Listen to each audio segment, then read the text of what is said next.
yard crew out there cutting some grass and weed eating. Right as I went to start, they started, and I'm just gonna go with it, or we will not get one out this week because I have approximately 10 minutes to record this before I go pick up my daughter at ballet. So here's the thing. I'm gonna be quick. Once again, I don't have it printed out. I'm just speaking. I hope it resonates. I hope you all are doing well.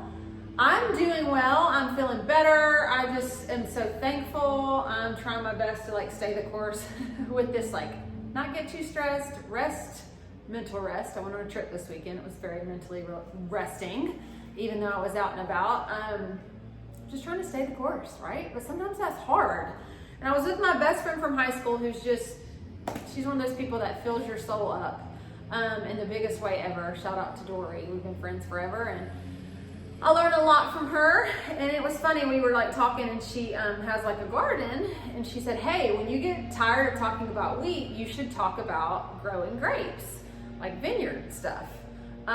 She's got a grapevine, and I learned something new, and I'm going to share it, and it sparked this message. But she said, did you know it takes 2 to 3 years before grapes actually ever grow?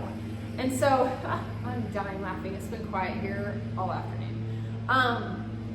And the thought process that got my attention was, she said, listen, you still have to take care of it throughout the years when it isn't bearing fruit, but then 3 years later, 2 to 3 years later, it finally, you'll see the grapes and they will be there. And so I looked into this just a little bit, and that's true. You plant grapes, you have a vine, and you're not really gonna get good grapes, a grape harvest, until the 2nd or the 3rd year, even though all you're gonna have is some of the greenery coming, but you're gonna have to wait, but still work and keep those vines healthy.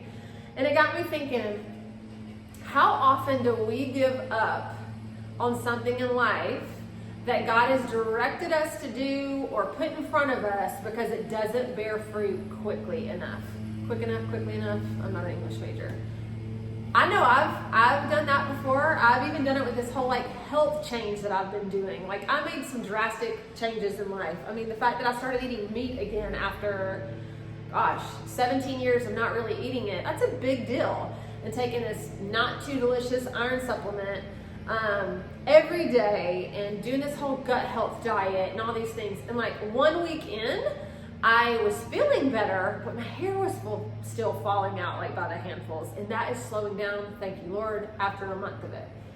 But a week in, I was so frustrated. I'm what in the world? I have done all these changes and my hair is still falling out. I was ready for my hair to stop falling out. I needed that change immediate. Why? Why is this not changing? Things take time. And it made me realize, I do that in my life. Where else am I doing that?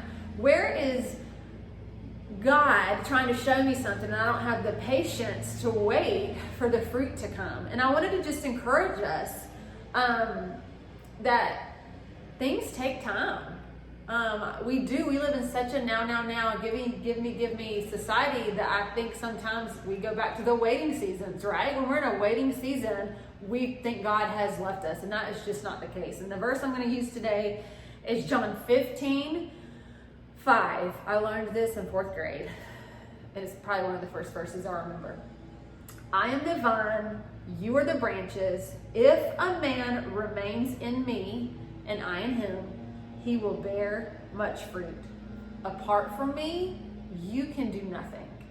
And so the encouragement today is to remain connected to God no matter what the cost. No matter if you're in a waiting season, if you're in a hopeless season, remain in God. Let him remain in you. Let him be a part of your life. Let him speak to you. Because apart from him, you can do nothing at all.